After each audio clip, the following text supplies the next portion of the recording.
The test at the end of the second part of the course is not cumulative. So go ahead and forget everything you learned in the first part of the course if you wish to. I hope, though, that you will keep some of it in mind, because we'll be referring back to it over and over again. Couple announcements. Grades for the midterm will be posted by later today. We have them. We just had to figure out how to post them. They will be posted later today. To review, let's say you want to review your exam. Let's say you want to know how you did. You want to know which questions you got right and which questions you got wrong. Well, you attend Lisa's office hours. You can attend my office hours, but I don't have your exams. I'm still happy to see you, happy to talk to you, but I won't have your exams to go over. Lisa will have your exams. Now that the midterm's over, you might be turning your eye to or your mind to the next requirement of the course, which is a paper. Paper's due May 20th. Well, that's not very long. That's not very far away. It's only 14 days away. You might consider starting it. It has to be turned in hard copy. So for those of you watching at home, someone has to turn in your paper. You can come into class. It's a pleasure to have you. But whether or not you come, your paper does have to come, because it has to be here. We're not accepting any attachments or electronic things like that. By the way, one other announcement. If you haven't been keeping up with the videos, this week's video is quite proud of it. You might want to take a peek at it. All right, let's a couple more business things. Let's talk about the paper for a second. Okay, because we haven't talked about it very much. The paper, the requirements and goals of the paper are described in tremendous detail in the syllabus for the course. I urge you to read every word of the syllabus, but especially the description of the paper, because it's very detailed. The general goal of the paper, I will tell you, is to write about a problem relevant to relationships, identify one, write about research related to that problem, and then propose some research to extend our understanding of that problem, maybe solve the problem. And those goals are explained in much more detail in your syllabus. Choose a topic you care about. Why not? You're going to have to do the writing. Make it something that you're interested in anyway. You wouldn't be in the course, presumably, if you weren't interested in something to do with intimate relationships. There are plenty of problems out there, and some of them are suggested in the syllabus. So pick a problem you care about. What you want to submit to us is 5 double-spaced pages. That does not include a title page. You don't want a title page. It does not include references either, I don't believe. So 5 double-spaced pages. Make it neat. Don't have coffee stains on it. If there's spelling mistakes, correct them before you give it to us. We don't want to read that. And then, since you're writing it, and since we have to read them, why don't you make it interesting, please? Why not?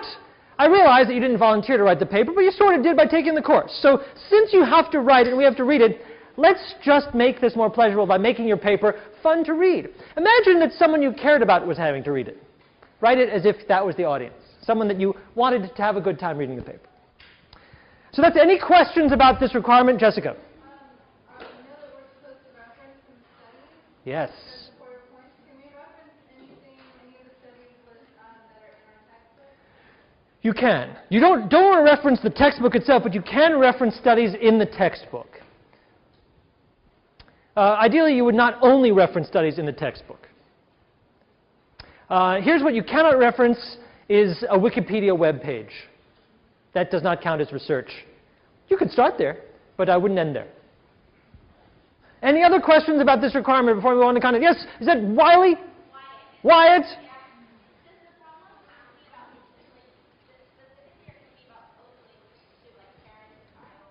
Great question.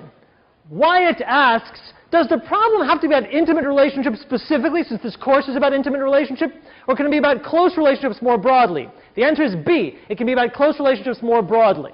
It can be about interpersonal relationships, so the topics for this paper are broader than the topic of this course. Just wanted to be sort of related to the broad constellation of relevant subject area. Any other questions? That was a great one. Yes, Vicky?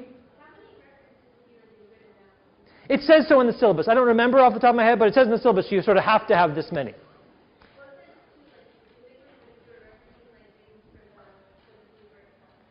I think that, in the neighborhood of between 3 and 5 seems like a reasonable amount, including those. That's a good question, Vicki. Other questions about this requirement? Right, now let's move on to the topic for the day, which is conflict, managing conflict.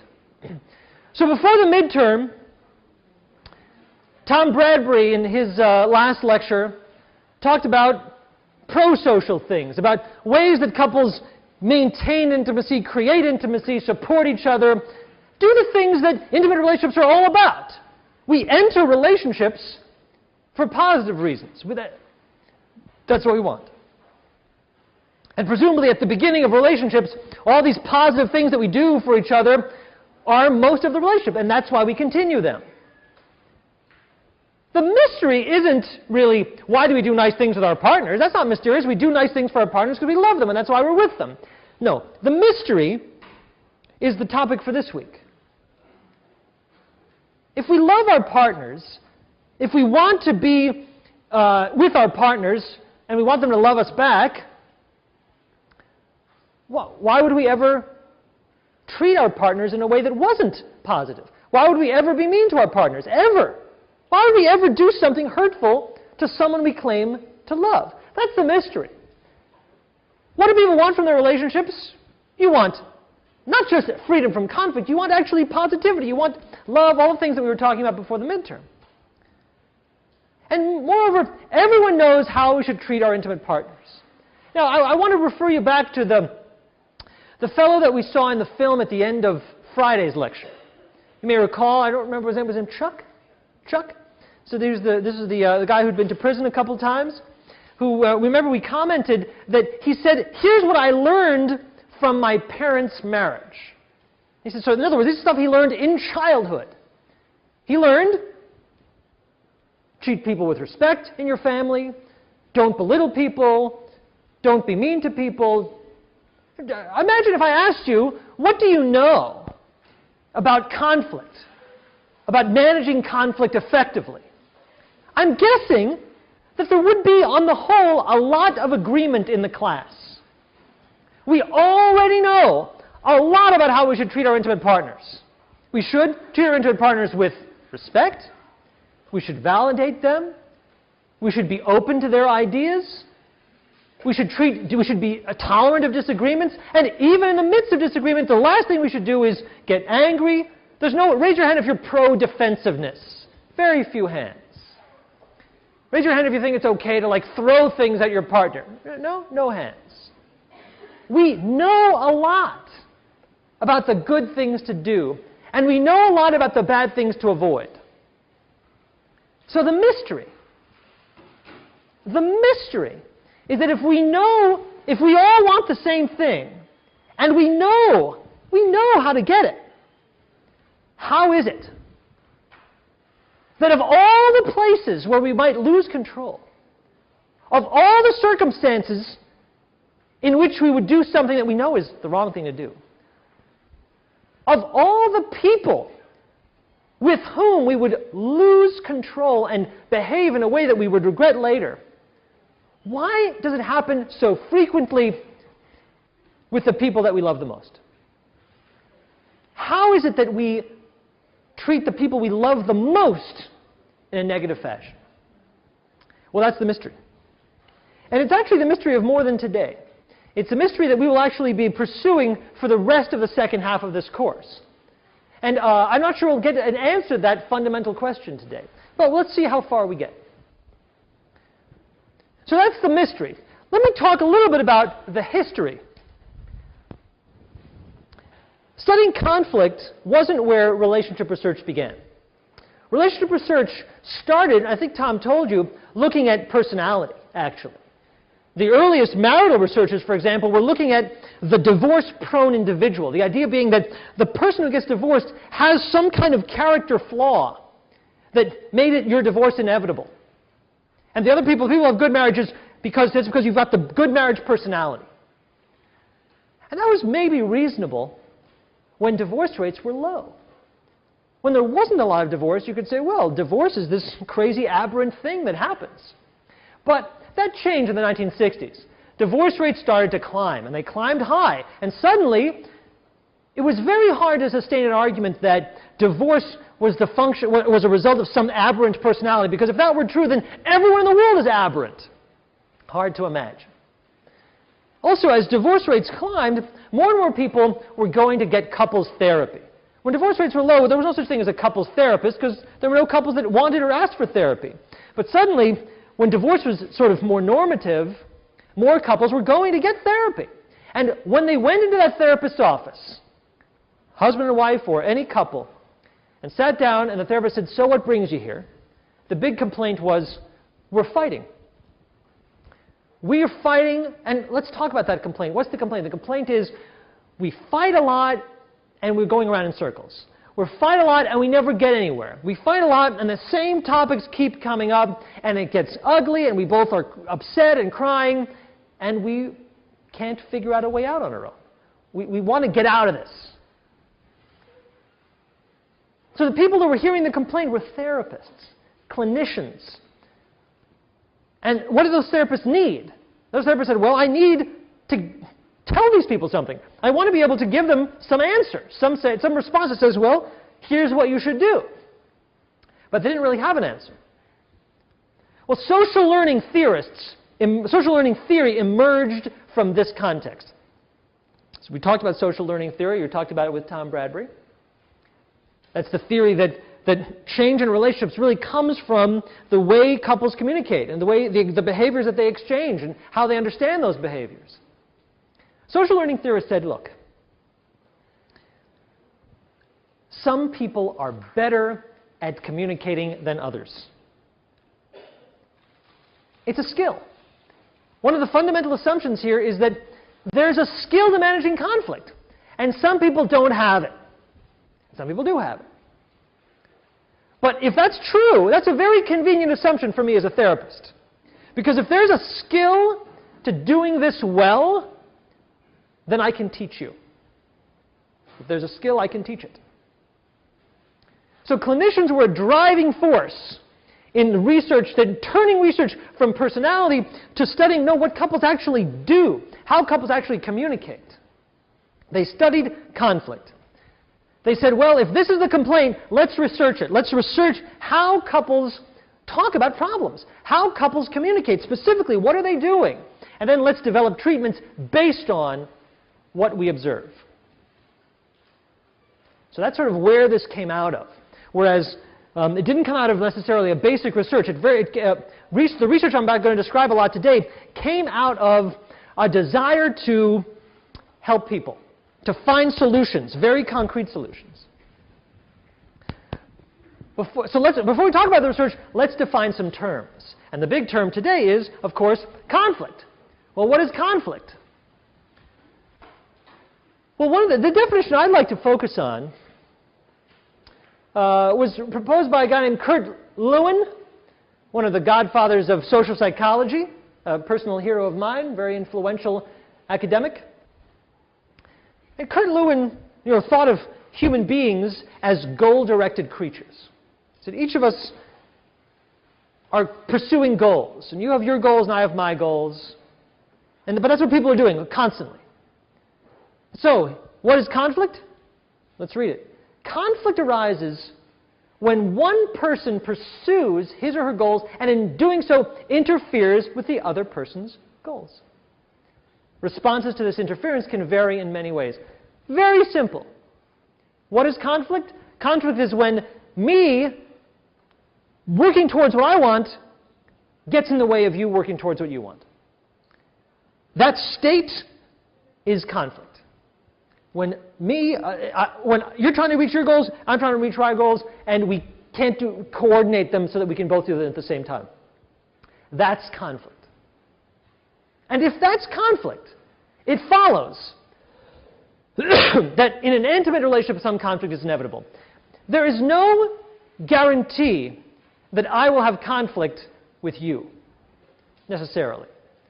Because we're not that interdependent. How about this one? Even more. There's all sorts of people on this campus that I'm never going to have conflict with. Because my goals don't cross over their goals ever. But the more interdependence you have, the more there's an opportunity for my goals and your goals to not coincide perfectly. Now, of course, in a good relationship, a lot of my main goals do coincide. It just so happens that my wife and I had a goal, which is to have another child, and that was something we shared. Imagine the conflict that might have arisen if we didn't share that goal. That's a problem, because her pursuing her goal, I couldn't have pursued my goal of doing more European vacations, which we're pretty much writing off for the next 18 years or so. Couldn't happen if she reached her goal at the same time. The point is that the more interdependent you are, the more inevitable it is that sometimes my goals and your goals will not overlap. And every single time, it's some kind of conflict. Now, by this definition, conflict isn't a bad thing. By this definition, there's nothing inherently bad about conflict. Conflict is life. There's a conflict every time I reach or I'm going through traffic. There's a conflict every time I want to get home and you want to get home too, and the road is not big enough for all of us. It's the same thing in a house. There's a conflict every time we watch TV and I want to watch something and you want to watch something else. That's a conflict. Conflict doesn't mean bad. So that's a little bit different. You know, it's easy to misuse the language and say, well, there's a lot of conflict. Oh no, that's a terrible thing. By this definition, there's nothing inherently wrong about conflict. What matters is how we respond to the conflict situations. And that's the point that Lewin makes. Responses to this interference can vary in many ways. What do we do when we suddenly are blocked from pursuing a goal that we care about? Well, there's lots of things we can do. So I'm heading towards my goal, and suddenly my spouse gets in the way. Well, of all the people on the planet, your partner is the most likely to get in the way because they're around you the most. So the more interdependent you are, the more it is that your partner will be the one getting in the way because they're around you. Now, what do you do about it? Well, you can imagine there's lots of things you can do about it. One thing you can do is stand and patiently wait for your partner to get out of the way. Another thing you can do about it is get mad. Another thing you can do about it is find another way around. The point being that it's the response that we care about. The conflict itself is inevitable. It's a fact of life. It's like oxygen. What we care about is how is conflict managed? And that's what social learning theory talks about. It's saying it's the way conflict is managed that teaches people whether they're in a good relationship or a bad relationship. These are learning opportunities. Every time a conflict arises, and it will arise, it's a chance to learn something about the relationship. And that's what social learning focuses on. All right, so what's the research agenda? So when all those clinicians started clamoring for research on how to manage conflict, what was the agenda? Well, there's really two questions that come up. The first question is the cross-sectional question. In other words, at a given moment, what is it that unhappy couples are doing? The couples that are complaining, what are they doing wrong? And the couples that are happy, by Lewin's definition, it's not that the couples that are happy have less conflict. They just must be doing something different when conflict arises. Well, what are they doing? Can we pin it down? What is it, specifically and behaviorally, that the unhappy couples are doing that is making them unhappy? And what is it the happy couples are doing that are keeping them happy? That's the cross-sectional question. That's about what's going on at a single time. But then there's the longitudinal question, which you may notice is the question that is slightly more interesting to this course. What behaviors predict the future of the relationship? What's interesting about this longitudinal question is it acknowledges that most couples start out happy.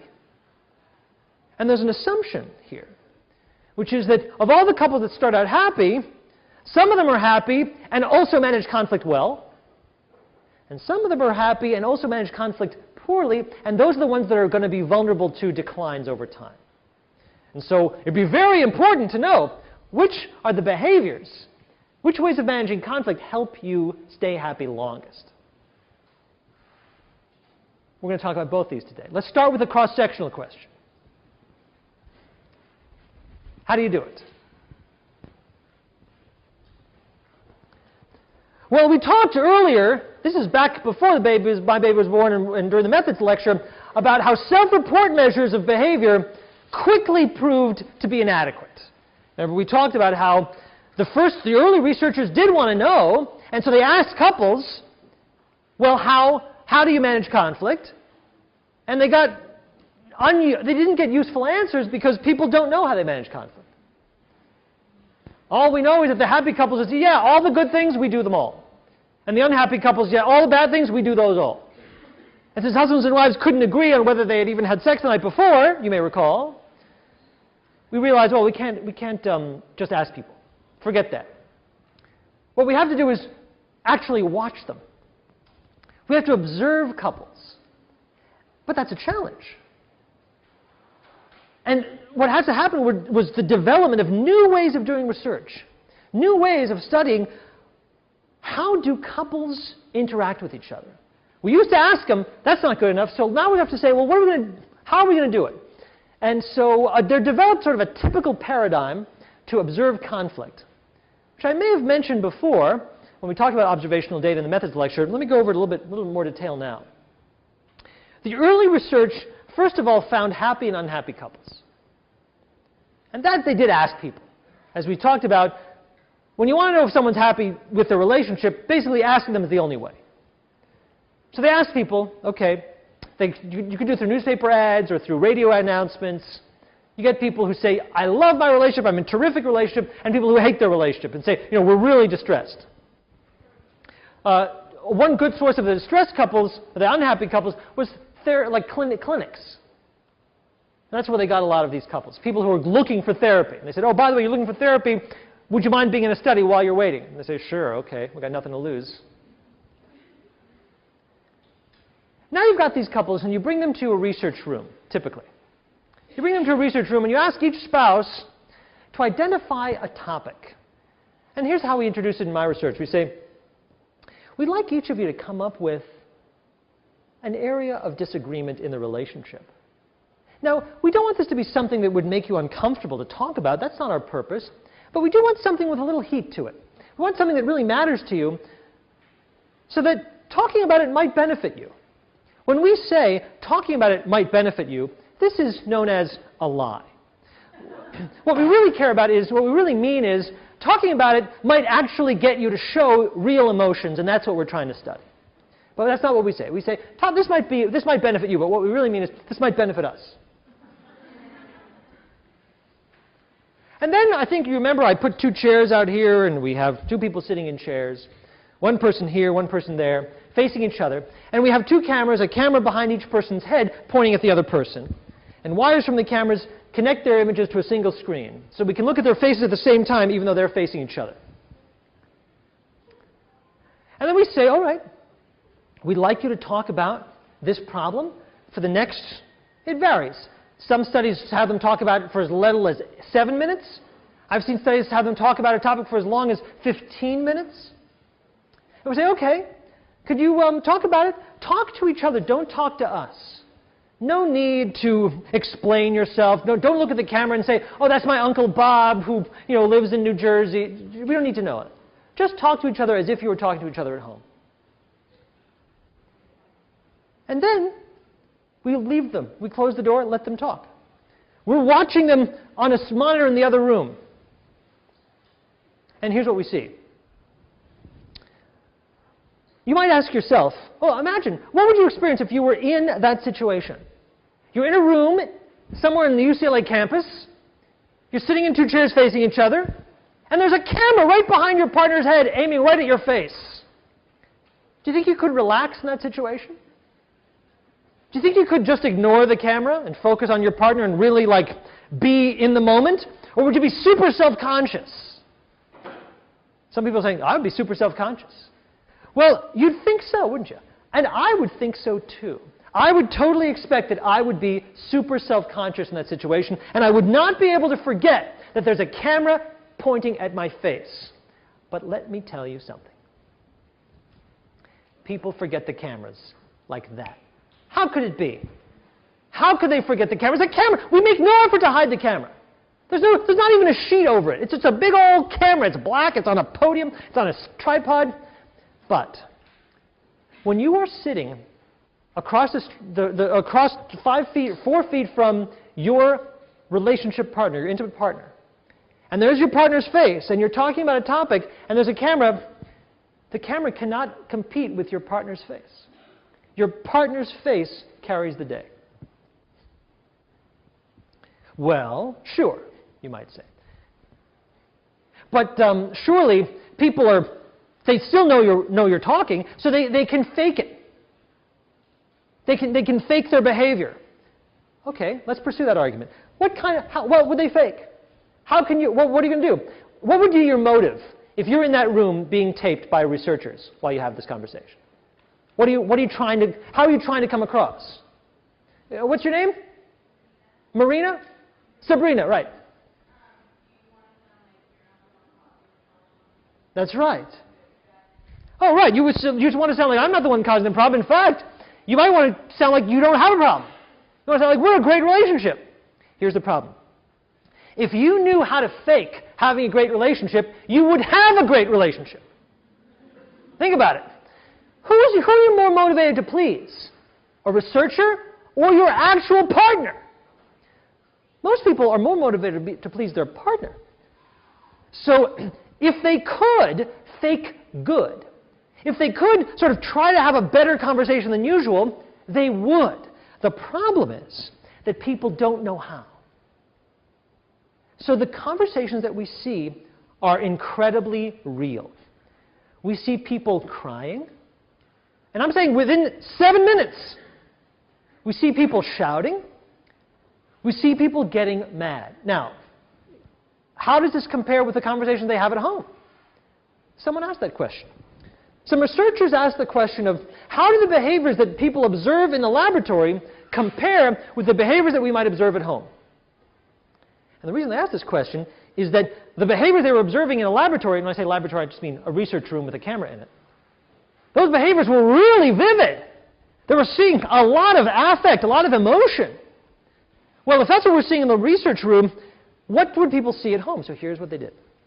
They got people to come to the research rooms, have a conversation in the research rooms, and then they said, oh, now go home. Here is a pocket tape recorder. Next time you feel like you guys are having a comparable heated argument or discussion, turn on the tape recorder and tape yourself if you wouldn't mind, and then bring it in and we'll code that too. So the same couples are now providing data in the research rooms and from home, recording an actual conversation at home. Which was more negative, in the research rooms or at home? At home, every time. Good guess. Which means that as much as we're seeing a lot of affect in the research rooms, it tends to be an underestimate. An underestimate of what's going on in people's homes. That's fun. That makes this research that I'm about to describe to you conservative. The implication being that if we could somehow be a fly on the wall and videotape people in their houses, we'd see even more than we see here. So we see a lot of stuff, and the idea is just to say, well, do we see different behaviors in the happy couples than we do in the unhappy couples? That's the question. That's sort of this first question. And how do we know what we see? And the problem is that coding these videotapes or audio tapes is no easy task. It's actually quite challenging. And one of the first challenges is deciding what to code. So let's say I gave you a videotape of a couple talking about a problem. And I asked you to quantify it somehow, to reduce it, to summarize it somehow. How would you do it? On what basis would you do it? There's a lot of choices. You could code the emotion versus the verbal content. You can code what people say, or you can code the emotions they express, which are two different things. You know, you can imagine I could say, oh, shut up. Or I could say, hey, shut up! Those are same content, different emotions. You can code the nonverbal behavior. You know, am I looking at you? Or am my eyes wandering? Am I open posture? Or am I closed posture? You can code that. You can code sequences. I don't just have to code a specific behavior, I can code patterns of behavior. If one person does one thing, what are the chances that someone else will do another specific behavior? Researchers have done all of this. We'll talk about almost all of this today. Another choice is the difference between microanalytic and global coding. So I've got this videotape. There's two different things I can do with it. One thing I can do with it is say, watch the entire 10 minutes. If you're going to be a research assistant in the lab, I can say, watch the 10 minutes and then make ratings on the whole thing. Rate what you just saw. That's the global coding. Microanalytic is much, much harder. In that case, we say, I want you to code every behavior. Research in this vein tends to think in terms of a speaking turn. And a speaking turn is all the time that I am talking and both of us are paying attention to my talking. And my turn ends when you start talking and now we're both paying attention to you. So in this class, my speaking turns are very, very long and yours are very, very short. But in an interaction, you can imagine that I might say, well, you know, it bothers me when you leave and you don't call when you're coming home late. And then your turn might start. You're like, well, I don't want to interrupt you because I know you're working on the phone rings as a distraction. And I say, wait, that's not a... You can imagine that you can divide up one person talking, then the other person, then the other person, then the other person. And in microanalytic coding, we code each speaking turn separately. And then count up how many different things we see in that interaction. Regardless, when people code these tapes, there's a principle that we ask coders to keep in mind, and it's this. When I'm talking to my partner or anyone, I'm making choices all the time. Every behavior that I make, that I emit, that you can observe on these tapes, every behavior is a choice from a range of options. So let's say you say to me, honey, it really bothers me when you don't clean the sink after you shave because it's gross. You leave little hairs there. Now I have a response. Here's my response. Well, what is my response? Imagine, you don't really, this doesn't happen, but when we code, imagine that you're, you know, like a Terminator, and inside your mind you see, there's a screen with all these different response options. And you're about to pick one. One response option is, oh, I didn't realize that bothered you. Well, thanks for letting me know. I'm going to be sure to do it differently next time. Another option is, well, okay, whatever. Another option is, well, you're the one that has, you're so picky. Why are you so uptight about the sink? For goodness sakes, leave me alone. Another option is, well, you leave your underwear in front of the shower, so you shouldn't talk to me about neatness because you're the one that is the one.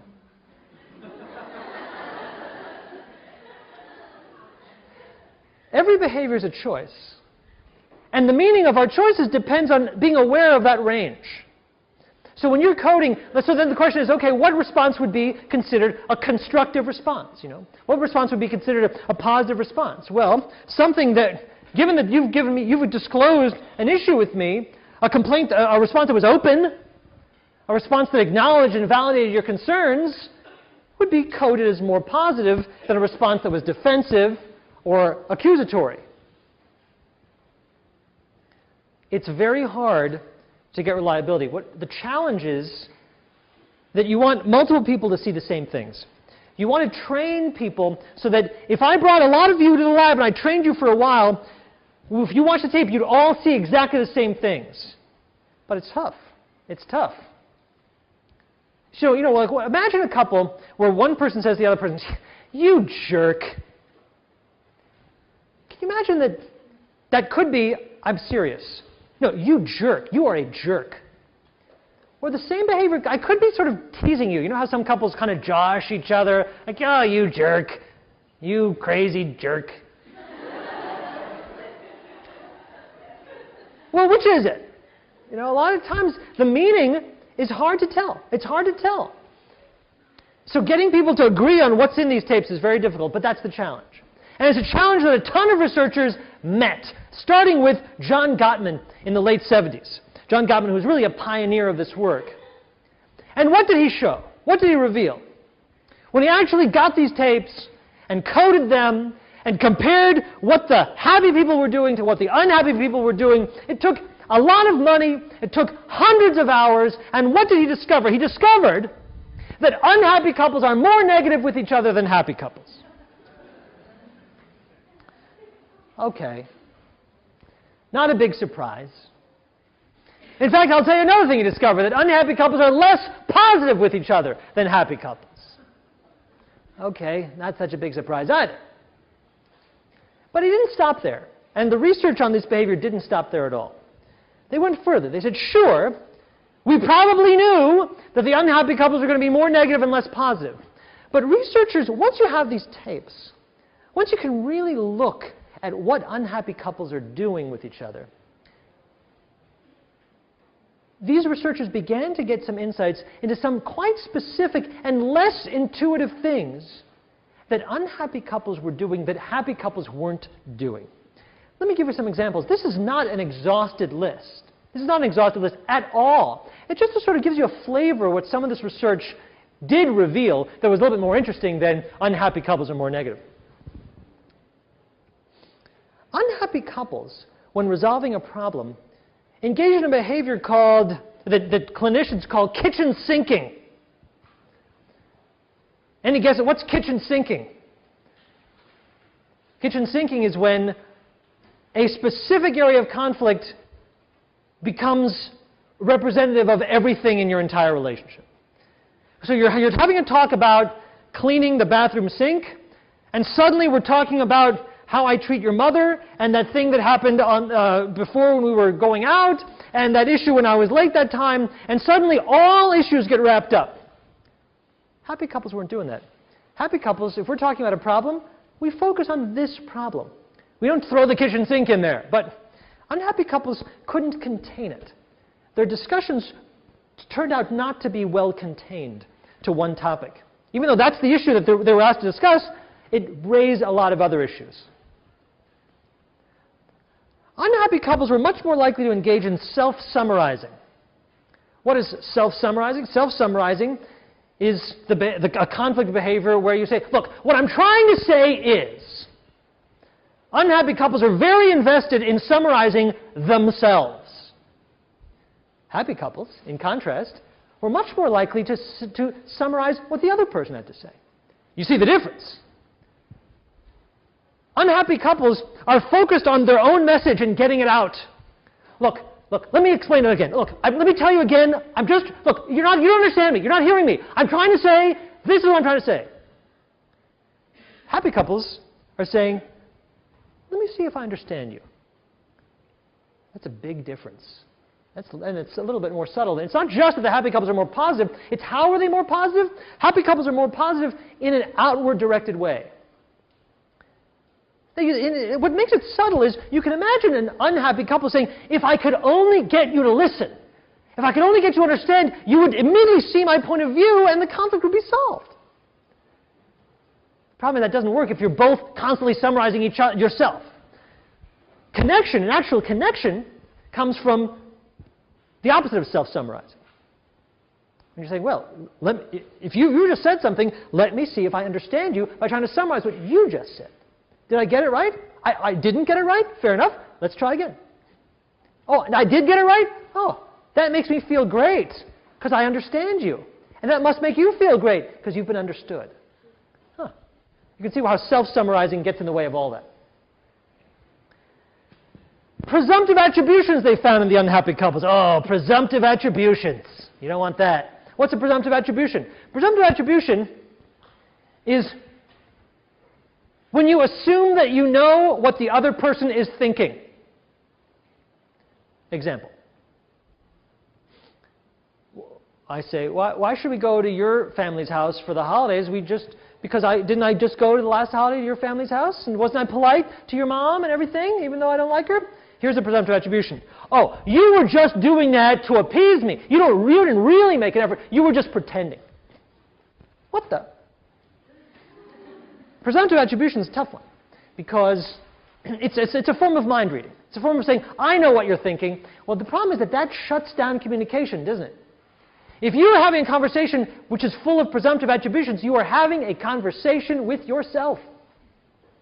Right? I'm saying, okay, you don't care enough about me. Oh, I know you gave me flowers, but you only did it because you were trying to, apologize for that thing that you know you did that you won't admit, and then you are only doing this. Well, I'm talking to myself now.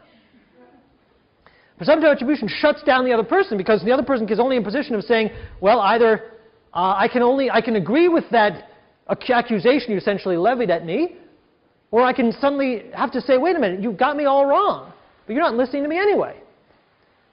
You can imagine, though, that presumptive attributions come up.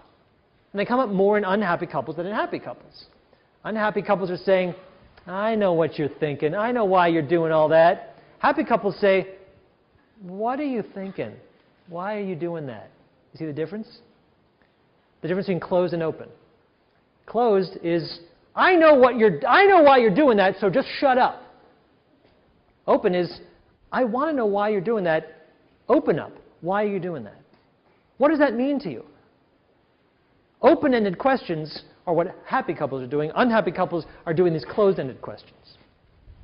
A related closing technique from the unhappy couples is something called, I didn't put it on the slide, is something called a hostile question. A hostile question is something that looks like a question, but it has no real answer that opens the conversation up. Let me give an example of a hostile question. What were you thinking when you did that? You're not really asking, are you? If you say, well, what kind of an idiot would you have to be to pay $500 for that?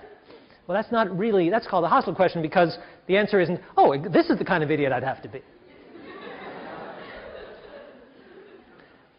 My point here is these are sort of conflict communication behaviors that really aren't totally obvious, but really distinguish between the couples that are on the way to closeness and the couples that are not. Another example, cross-complaining, kind of more intuitive. If someone says, honey, I have an issue. I don't like the way you are watching television at night when that's the time when we could be together. Well, a happy couple says, all right, you raised the issue, let's talk about that issue. What is it that you'd like me to do differently, or what is it that you're missing? Let's talk about it. That's the issue. Cross-complaining say, oh, that reminds me, I've got an issue too. You're a nag, and you never give me a little space or whatever. A cross-complaining is sort of related to the self-summarizing idea. It's when two people are so wrapped up in their own issues and getting their own issues out that they can't connect and be open to each other's issues. Yes, what's your name? Danielle. How does cross-complaining differ from kitchen sinking? It's related. It's related. You can imagine cross-complaining being about the similar topic. So if it's about neatness, you could say, you don't like how neat I am. I say, well, actually, I don't like how neat you are. But kitchen sinking is about expanding. It's about expanding the topics to all these different issues. But they're related. This is all related. Prescription. Prescription is also subtle. Prescription is simply telling people what to do. And guess what? Nobody likes to be told what to do. Now, it's subtle because there's a way to say what you need. You can say what you need in a relationship. You can say, I need more time with you. I want more time alone with you. I want that. But that's opening yourself up. That's disclosing your needs. That's opening. Prescription tends to close. Prescription is when you say, you know what you need to do? You need to wise up, shape up, or ship up. Or it can be more subtle. You know what you need to do? You need to stop doing it on the computer. You need to stop watching TV. You got to pay attention to me. That's telling you what you need. Well, that shuts you down. Maybe you have a different idea of what you need. The difference between open and closed is open avoids prescription. Open says, here's what I need. How does that fit with what you need? What do you need? Prescription says, I'll tell you what you need, so you shut up. So we've come along. I mean, you see how the research isn't as simple as, at all, as, unhappy couples are just more negative, which would be a trivial result, I agree. It actually got a lot deeper than that. As people got into listening to what couples were actually doing, it became actually revolutionary research. Revolutionary.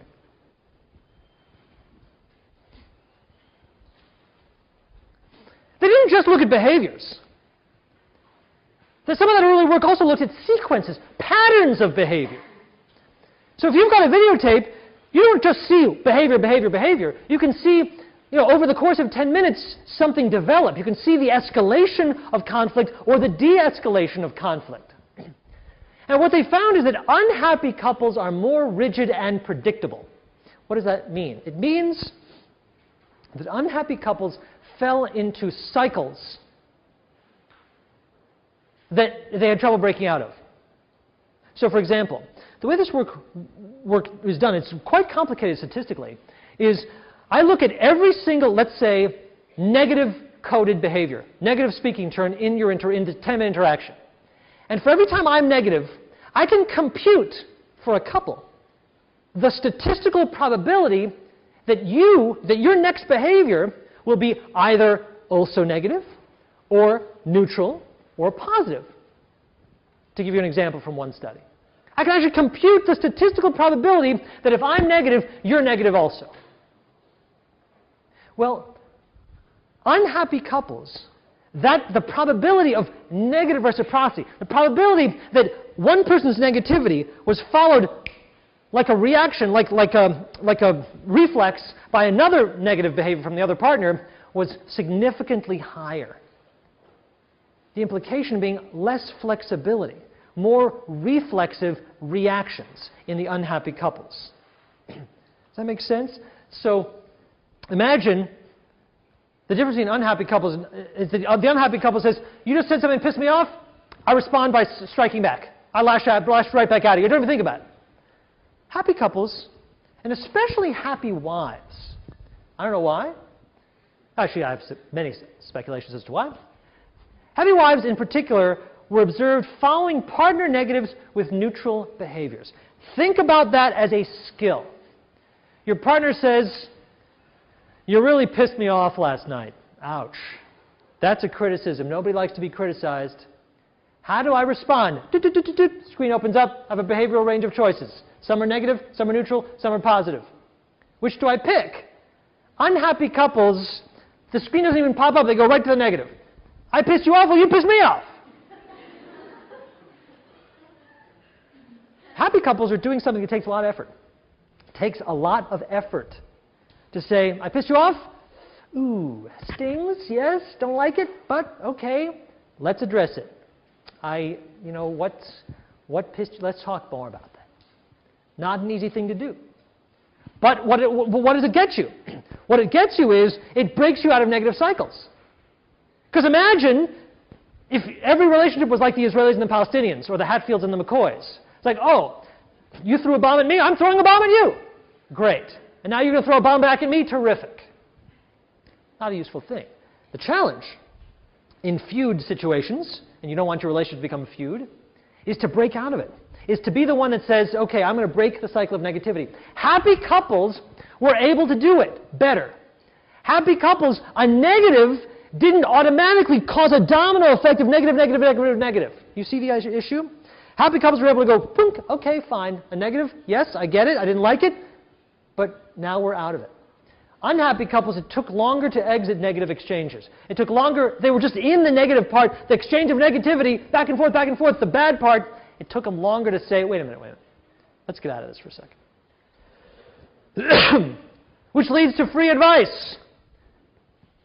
Don't you be the one to convert a neutral behavior into a negative behavior. Don't be the one to knock over that first domino. Because you know what happens. Puppity, puppity, puppity, puppity, puppity. So this is pretty interesting stuff, in my opinion. And what makes it interesting is it's a close analysis of behaviors that we don't always analyze closely. And one of the reasons we don't analyze them closely is we're usually emotional when these behaviors are happening. We're not in an analytical frame of mind when we're having these conflicts with our partners. No, we're aroused, we're maybe hurt, so we're saddened or anxious or distressed. And that's not a good time to think, oh, how interesting, we're kitchen sinking. Oh, how interesting, this is self-summarizing. No, we're in it. But once these videotapes start to get collected and people can actually see what are couples doing, the subtleties of what it is that unhappy couples were doing were able to be described. Which brings us to escape conditioning. Did Tom talk a little bit about coercion theory and escape conditioning when he talked about social learning theory? Yeah? Well, I'm going to talk about it too. Albert? Arthur? So sorry.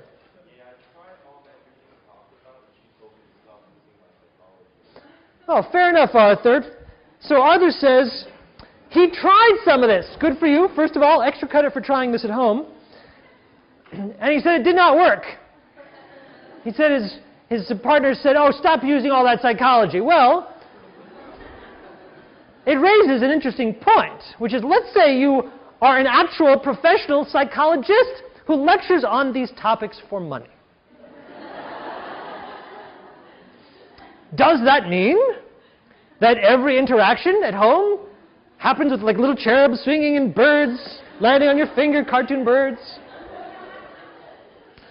No, no. I would not say that it goes perfectly every time, and it didn't go perfectly every time for Arthur. And the question is, well, why? Well, I mean, it's a broad question.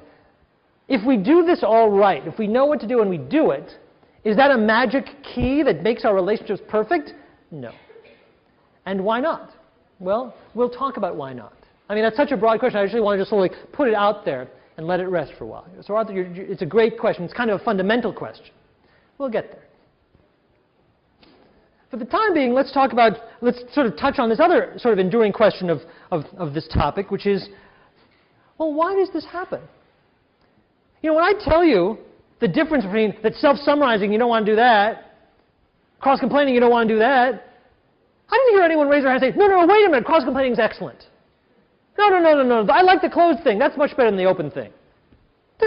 I mean, maybe the subtleties are interesting, but again, it doesn't strike you as rocket science. I think it strikes you as like, oh yes, of course. I see a lot of nodding. Oh yeah, that makes a lot of sense. Arthur was agreeing with it so much that he went home and tried it. So the question is then, why would we do anything else? Why would we ever do anything else except be totally open to our partners, to not cross-complain? Like, why?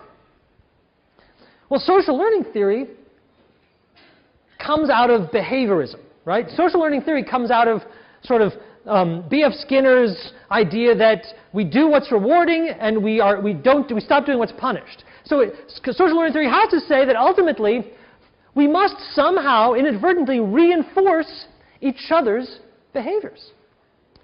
So my partner wouldn't nag me if it didn't work. And indeed, some people have talked about a particular pattern called the demand-withdrawal pattern. Did Tom talk about the demand-withdrawal pattern? Well, I'll talk about it again. The demand-withdrawal pattern is a particular sequence that clinical psychologists started to observe in unhappy married couples. And the sequence is basically this. One partner, frequently the wife,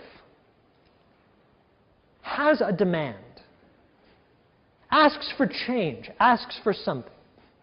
The other partner, frequently the husband, does not want to give in to the demand, and so reacts by withdrawing. If I've asked you for change, and you withdraw, what position does that leave me in? It leaves me in the position of asking again louder. But if you didn't want to change the first time, now that I'm asking in a more strident fashion, you aren't going to suddenly say, oh yeah, now I'll change. So if you withdrew the first time, you're going to withdraw more. So the demand-withdrawal pattern becomes a cycle of one partner increasingly strident in that person's demands for change, and the other partner increasingly withdrawing from the relationship, trying to escape from these demands. And the problem is that it can become mutually reinforcing. So in the story that Tom likes to tell, which maybe he told you already, you imagine that one woman says to her husband, you know, I need you to be more involved with the kids. I need you to be more involved taking care of the kids. And he might say, sure, and then not change his behavior at all. Well, what happens?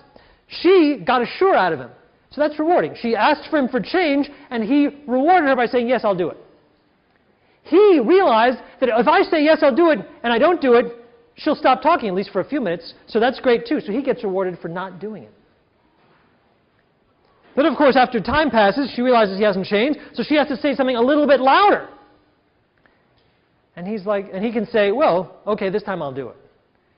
And she says finally, oh, I guess that's what it takes to be rewarded. I got the acquiescence from him when I spoke a little loudly.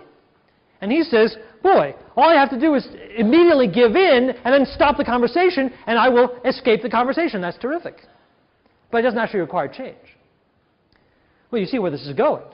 Over time, she gets rewarded for being louder and louder and louder, and he is rewarded for withdrawing and like shutting her up without actually making any changes.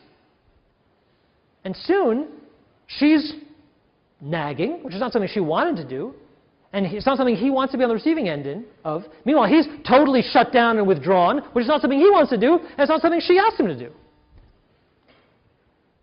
But the cycle starts small and becomes reinforcing. Does that make sense? Can you sort of see how those little patterns can be reinforcing? When people say, you know what, I don't have time for this right now. So anything that allows me to escape the situation is reinforcing, even if in the long run it's not what I want to do. That is social learning theory in action. That is how social learning theory explains some of the genesis of these negative cycles. Does that make sense?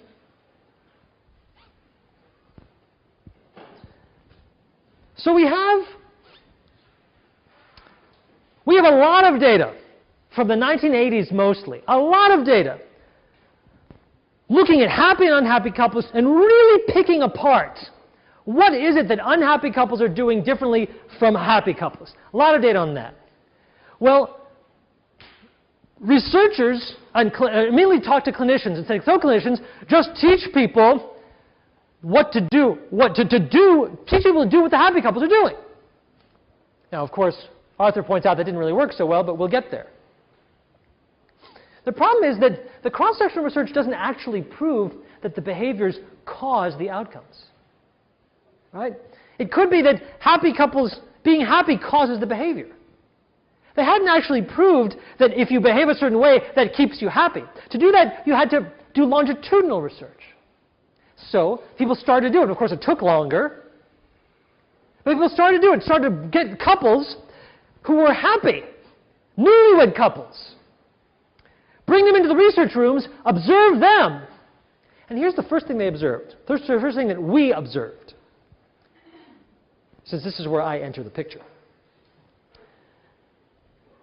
We observed that newlyweds, I think I mentioned this the very first day, newlyweds are all pretty happy.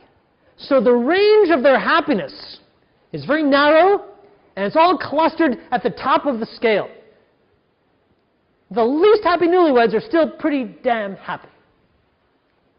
But if you observe how effectively they resolve problems, you get a big split. Newlyweds who are all happy, some of those are happy newlyweds, and also they resolve conflicts in a beautiful way with openness and listening and summarizing the other person. It's gorgeous. Other newlyweds, just as happy, just as in love with each other. When you actually put them in a room and say, okay, now talk about a problem, cats and dogs. They're self-summarizing, they're negative, they're cause-complaining, you name it. They can't do it well. Oh, that's interesting. Well then, we might assume that negative behaviors should predict negative outcomes, right? That the negative behaviors, the couples that are negative as newlyweds, those are the fragile couples. Those are the couples that are likely to decline over time and are more likely to divorce. Leo? How do you get a measure for how happy the newlyweds actually are as opposed to how happy they're telling you they are? Leo's question is, how do you tell the difference between how happy they really are versus how happy they are telling you they are? My answer to that is, I don't distinguish between those two things. If they tell me they're happy, I believe them. Because couples later will tell us they're unhappy in a second. And couples tell us when they're unhappy. And even some newlyweds tell us they're unhappy. But if you follow them over time, the same couples will tell you they're happy and later will tell you they're unhappy. So that's a real change that we're trying to predict. I don't accuse people of lying to us somehow. I don't see a point in it. It's a fair question. So the question for this longitudinal research, the issue was this. The issue was, do negative behaviors predict negative outcomes? And there were a number of studies that showed exactly what you would predict. The most negative couples had the most declines. The most negative couples were the most likely to divorce later. Just what you'd expect. The problem is that not all studies found this. So Gottman and Krokoff in 1989 did research where they brought in established couples. They brought established couples into the lab. And they measured their expressions of emotion. They measured their specific affect. So Gottman's people looked at 5 negative affects: sadness, anger, contempt, anxiety, and there was a 5th one that I cannot remember. And what they found was that cross-sectionally, in other words, at one moment, the happiest couples showed less of the negative affect. And the unhappy couples showed a lot more of the negative affect. Sounds great. But what they showed is, in that study, is that over time, when the wives had been angry earlier, even though that was associated with less happiness earlier, over time, the angrier wives declined less. They actually did better. Those marriages did okay over time. What? Anger predicts better outcomes? What? No. Well, in fact, that study was criticized left and right by me and others. We said, oh, that study was a really badly run study. Their sampling was terrible. The statistics were awful. Ugh, stinky study. So we did a better study. We started with newlyweds, not established marriages. We followed them for not a year, but for they studied a year. We studied for 4 years. They really were combining 2 samples, which you shouldn't really do. We had 1 simple sample of newlyweds. Much better study. I'm really proud of this. And to my disappointment, we got similar results. Whereas some of our negative behavior codes among the newlyweds seemed to predict shallower declines, more stable satisfaction over time. Huh. Why? Why would it be why is it good to be angry? Like, under what how can that be right? How can it ever be true that getting angry at someone's a good thing? Any thoughts on that? What's your name? Kelly.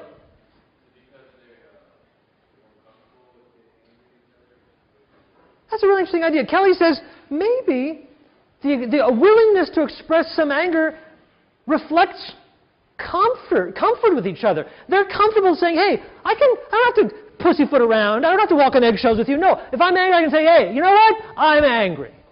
Because I know you love me, we're close, and I'm not threatened by that. It's an interesting idea, Kelly.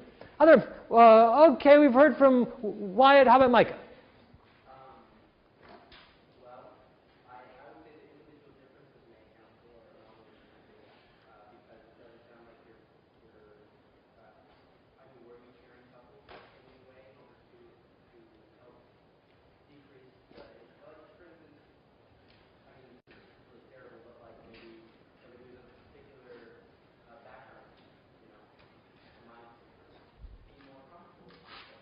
Let me try to restate that, Micah. Mika? Micah. So Micah says, maybe there are individual differences in the meaning of anger. Maybe couples different. Maybe for some couples, anger doesn't mean a bad thing, and you didn't account for that. You know, maybe one behavior doesn't always have the same meaning for all couples. Interesting idea, Dan.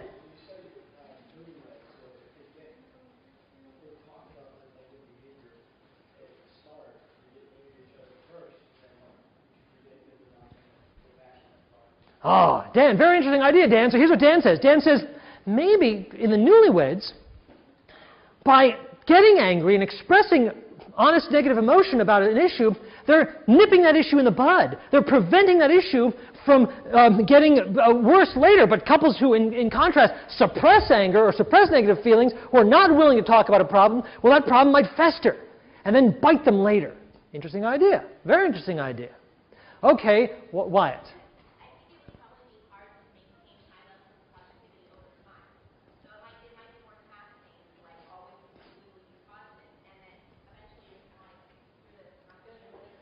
Interesting. So Wyatt discloses too much and says, maybe it's just taxing to have to be positive all the time. And so the people who are positive all the time presumably decline more than the people who just let it all hang out. Similar to Kelly's argument. What's an interesting idea? And all these are interesting ideas, and they were all discussed. They were all discussed when people were sort of talking about this finding. I'll tell you, the one that was discussed most in the literature, the one that Gottman and Krokov, for example, pursued, is the idea that Dan shared with us. The idea that even though there's short-term pain in talking about difficult issues, there may be long-term gain in talking about them. Because by talking about difficult issues, you address them. You resolve them. If you never talk about them, you never resolve them. At least that's the idea. But other people came back and said, yeah, but can't you talk about them in a nice way? I mean, like, surely it can't be positive to sort of lay into your partner and get angry. I mean, these are negative codes. What to do? What to do? Well, if you're a researcher and there's this kind of controversy, you want to resolve it by doing more research. So we did. This is the study. This is a very recent study that was done in Tom Bradbury's lab with Tom and some of his students, including myself back when I was a student. 172 newlywed couples in first marriages. So you got this homogeneous group. Here's the idea. The idea to try to resolve this controversy was that, and by the way, I'll tell you in advance, this doesn't totally resolve the controversy at all. Just gets a step towards it. I don't want to oversell it. And we're trying to predict slopes or rate of change in marital satisfaction over 4 years. The question is, you got these newlyweds, they're all pretty happy. Which ones stay happy versus which ones decline a little bit versus which ones decline a lot? That's what we're trying to predict. And what they did was they coded the tapes twice. Once coding for emotion and once coding for the verbal content. They coded it twice to separate those things. There's what you say and there's how you say it, right? They're saying, this is a problem. And they're saying, this is a terrible problem, you jerk. There's two different things. One of them has a lot of affect, even though in both cases you're saying there's a problem. And the question is, if you separate these things, do they interact? In other words, is there a difference between being negative in your content but positive in your affect? Well, what's that mean? How can you be negative in your content and positive in your affect? Well, it's possible. And say, no, this is a problem. I'm mad at you. But I can also, in the next sentence, still say, but I still love you, you crazy lug, you big galoot, or whatever. So that's what we did. We tried to look at how different combinations of positive and negative affect, emotion, and positive and negative content, verbal content, predicted the slope of these newlywed satisfaction over time. And look what we found. What we found is this. If you sort of combine, if you divide the newlyweds up into low or not a lot of negative content, or a lot of negative content, and not a lot of positive affect, and a lot of positive affect, what we find is most of these groups have this is just a regular decline. This is just a standard, from newlyweds, you decline a little bit. Standard, standard, standard. The group that was really declining was the group that had a lot of negative content and not a lot of positive affect. In other words, look at this. The group that had a lot of negative content, in other words, they said, look, there's some problems here. We have some serious problems and we don't need to talk about them. But if this group also had high positive affect, what is positive affect in the study? There were 3 positive affects: humor, affection, and interest in the other person. Humor, affection, and interest. If you had high negative content, but you were able to express at the same time humor, affection, and interest in your partner, if you can manage to walk that tightrope, thread that needle, your trajectory over 4 years looked the same as people who didn't have high negative content. People who didn't have the same kind of problems. Well, that's interesting. Doesn't totally resolve the problem, but it does suggest that you can be negative and protect your marital equality. It's possible if you also, this is actually expressed in a different way. Yes, if you're negative, it's bad. But it's really especially bad if you also aren't positive. If the negativity squeezes out the positivity. If you can have the negativity, address the negativity, follow Dan's advice and address the real issues. Follow Kelly's advice and say, hey, I'm comfortable with you enough to be negative with you. But if I'm really comfortable with you enough to be negative with you, I better also be positive with you, eh, Kelly? If I can do that, positive emotion can override the effects of negative conflict, negative content during conflict. Why? Why? What does humor, interest, and affection contribute to the conversations? What's the message? What's the message you're sending? If, in the moment of conflict, in the moment when you are dealing with the most negative things, you are able to say at that same moment, hey, I still love you. In this moment, I love you. That sends a powerful message, because then the message is the love matters more than the conflict. It says, this conflict, I don't like it. The disagreement, no, I don't like it. But it's resting on a solid foundation. And I'm reminding you of the foundation. Even in the midst of this, how do you like that?